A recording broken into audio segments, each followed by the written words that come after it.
Pernah nggak sih, kamu duduk di depan laptop, niatnya mau ngerjain tugas atau skripsi, tapi 1 jam kemudian kamu malah sadar kalau kamu lagi asyik scroll TikTok atau nonton video kucing di YouTube. Terus, setelah sadar, muncul rasa bersalah. Kamu mikir, duh kenapa sih aku malas banget? Kenapa aku nggak bisa disiplin kayak orang lain? Kalau kamu sering ngerasain ini, saya punya kabar baik buat kamu. Kamu sebenarnya nggak malas. Serius, masalah kamu bukan di manajemen waktu dan bukan karena kamu orang yang gagal. Apa yang kamu alami itu sebenarnya adalah sebuah perang biologis yang terjadi di dalam otak kamu. Dan sayangnya, selama ini kamu kalah karena kamu nggak tahu siapa musuhnya. Di video ini, kita bakal bedah kenapa otak kita didesain untuk menunda-nunda dan gimana cara membajak sistem otak itu pakai sains, biar kamu bisa produktif tanpa rasa tertekan. Tonton sampai habis, karena trik nomor 3 bakal mengubah cara kerja kamu selamanya. Yuk, kita mulai. Oke, mari kita luruskan satu hal. Banyak orang ngira procrastination atau menunda-nunda itu tanda orang yang nggak bisa atur waktu. Itu salah besar. Secara ilmiah, prokrastinasi itu masalah regulasi emosi. Simpelnya gini, kamu tahu tugas itu penting, kamu pengen ngerjain, tapi tubuh kamu nolak buat gerak. Kenapa? Karena otak kamu lagi berusaha melindungi kamu. Bagi otak, tugas yang numpuk, skripsi yang susah, atau laporan yang rumit itu dianggap sebagai ancaman. Itu bikin cemas, takut gagal, atau sekedar bosan. Jadi, menunda itu bukan karena kamu nggak mau kerja, tapi cara otak kamu bilang, "Hey, tugas ini bikin nggak nyaman. Ayo kita cari yang asik-asik aja biar nggak stres."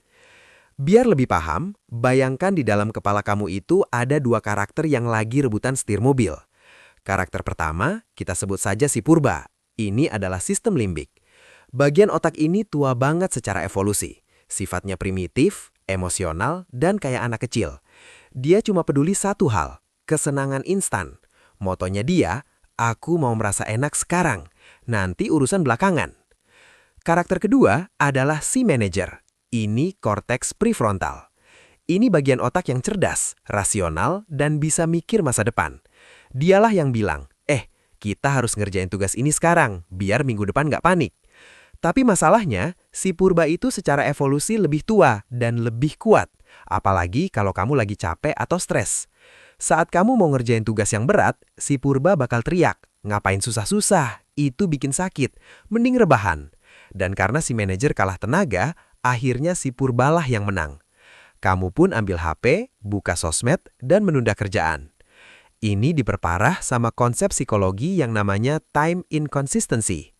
Otak manusia itu bias. Otak kita menilai hadiah sekarang, kayak nonton Netflix, jauh lebih berharga daripada hadiah nanti, kayak lulus cum laude atau naik gaji.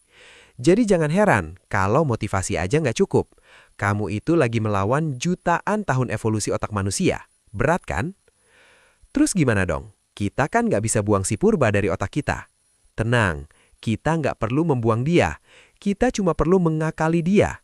Ada 4 strategi ilmiah yang bisa kamu pakai mulai hari ini juga. Strategi pertama, kecilkan rasa sakit. Teknik 2 menit. Ingat, si purba takut sama tugas yang besar. Kalau kamu bilang saya harus nulis laporan 10 halaman, si purba bakal panik dan ngajak kabur. Solusinya, tipulah dia. Buat tugasnya jadi kelihatan konyol dan gampang banget. Jangan fokus ke menyelesaikan, tapi fokus ke memulai. Gunakan teknik 2 menit. Katakan ke diri sendiri, aku nggak akan nulis laporan. Aku cuma mau buka laptop dan nulis 1 kalimat aja. Udah, itu doang. Kenapa ini ampuh? Karena memulai itu bagian terberatnya. Begitu kamu mulai, meskipun cuma 2 menit, rasa cemas itu bakal turun drastis. Dan biasanya, otak kita punya efek yang namanya Zeigarnik Effect, di mana otak cenderung penasaran dan pengen nyelesain apa yang udah dimulai. Strategi kedua adalah aturan 5 detik. Pernah nggak sih terlintas niat, mau mandi aja, atau mau ngerjain PR aja, tapi sedetik kemudian kamu mikir, ntar dulu deh, dingin? Itu momen krusial. Kamu cuma punya jendela waktu 5 detik sebelum si purba mengambil alih dan membunuh niat itu. Caranya, saat ingat tugas, langsung hitung mundur di dalam hati. 5, 4, 3, 2, 1, go. Lalu paksa badan kamu bergerak fisik. Entah itu berdiri, taruh HP, atau jalan ke meja belajar. Menghitung mundur itu butuh fokus, jadi itu mengaktifkan si manajer, prefrontal cortex, dan memutus mode autopilot si purba. Strategi ketiga, temptation bundling, paket godaan. Kalau tugasnya benar-benar membosankan, kita harus kasih sogokan ke si purba. Gabungkan hal yang harus kamu lakukan dengan hal yang suka kamu lakukan.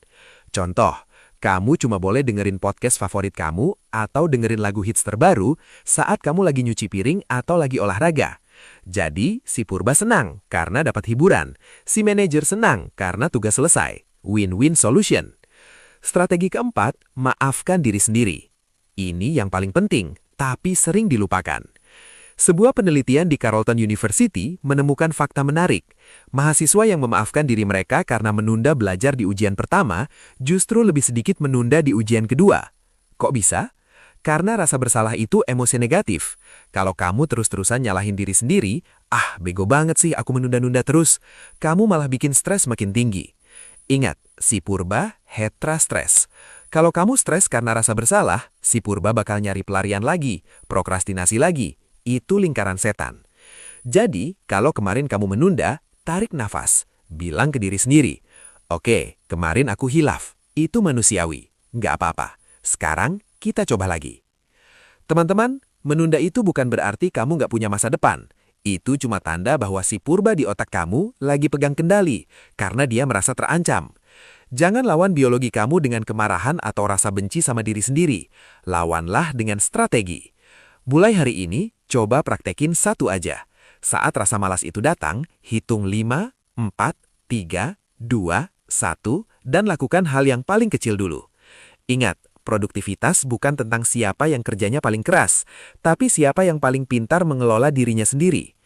Kalau kamu merasa konten ini bermanfaat, coba tulis di kolom komentar.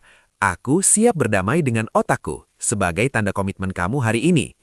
Jangan lupa like, share ke teman kamu yang hobi menunda, dan subscribe buat tips pengembangan diri lainnya. Sampai jumpa di video selanjutnya, dan selamat berkarya!